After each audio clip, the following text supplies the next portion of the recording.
मागे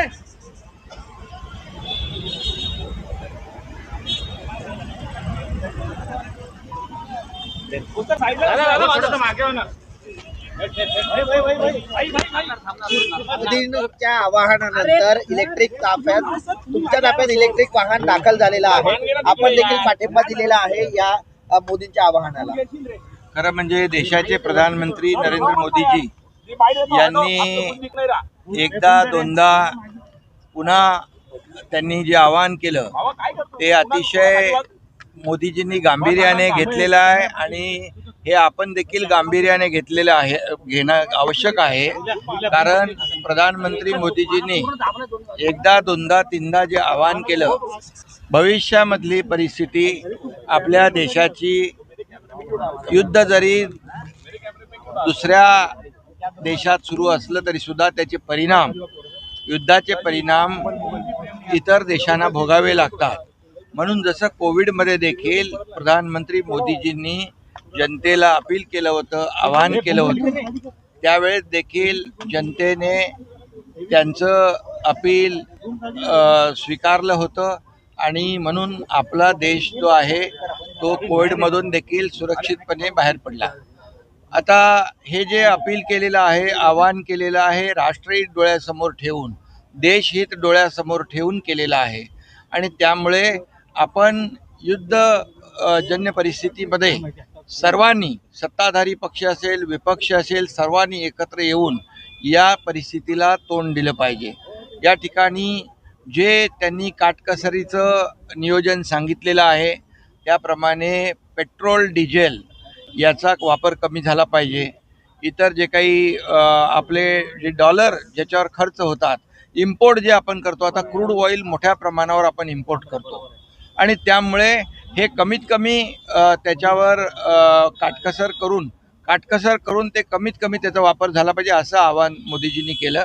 मी स्वतः प्रत्येक भारतीय नागरिकांनी हे स्वीकारलं पाहिजे. हे देशहितासाठी आहे आणि देशहित सर्वतोपरी आहे आणि मोदीजींनी नेहमी नेशन फर्स्ट हाच विचार केलेला आहे आणि म्हणूनच आज मी स्वतः या ठिकाणी इलेक्ट्रिक व्हेकल जे आहे त्याचा वापर केलेला आहे आणि इतर ज्या काही गाडी ज्या माझ्या ताफ्यामध्ये ज्या आवश्यक सुरक्षेविषयक आवश्यक ज्या गाड्या आहेत तेवढ्याच गाड्या या माझ्या ताफ्यामध्ये राहतील आणि गाड्या देखील जेवढ्या कमी करता येतील तेवढ्या कमी केल्या जातील आणि इलेक्ट्रिक व्हेकलचा जास्तीत जास्त वापर आपण केला पाहिजे.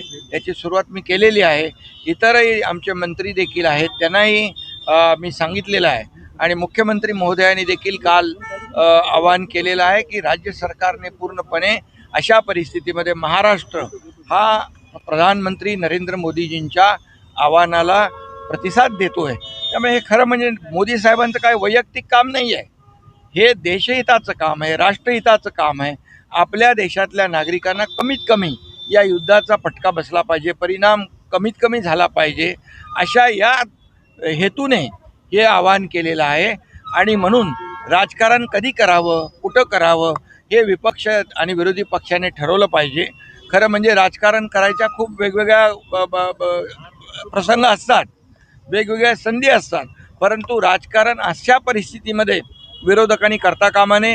हे केवळ राजकारण आहे आणि मोदीजींच्या विरोधामध्ये त्यांना बदनाम करण्यासाठी हे सगळं जे काही सुरू आहे त्यांच्या हातामध्ये काही नाही आहे. मोदीजींच्या पाठीमागे 140 कोटी जनता आहे.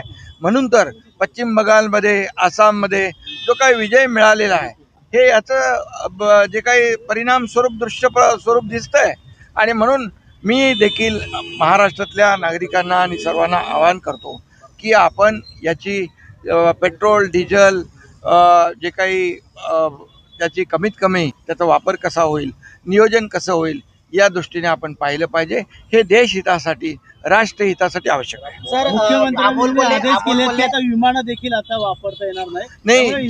ज्या माध्यमातून इंधनाचा वापर कमी करून इंधनाची बचत करता येईल त्या माध्यमातून आपण ती केली पाहिजे. सर, अमोल कोल्हे असं म्हणतायत की अबकी बार तोंड दाबून मुख्यांचा मार, अशा प्रकारे विरोधक जे आहेत. नाही, आता विरोधक जेव्हा टीका करतात, आज विरोधकांनी देशातल्या अनेक पक्ष आहेत ज्यांनी जेव्हा मोदीजींवर विरोध केला तेव्हा 140 कोटी जनता मोदीजींच्या सोबत आली आणि मोदीजींना त्यांनी साथ दिली. आणि आज काँग्रेसची काय परिस्थिती आहे देशामध्ये? किती वेळा टीका करतात, देशात पण करतात, बाहेर पण जाऊन राहुल गांधी टीका करतात आणि त्याचा परिणाम त्यांना भोगावा लागतो. जनता जी आहे ती सुज्ञ आहे, ये पब्लिक है, सब जानती है. आणि म्हणून विरोधकांनी याच्यामध्ये राजकारण करू नये.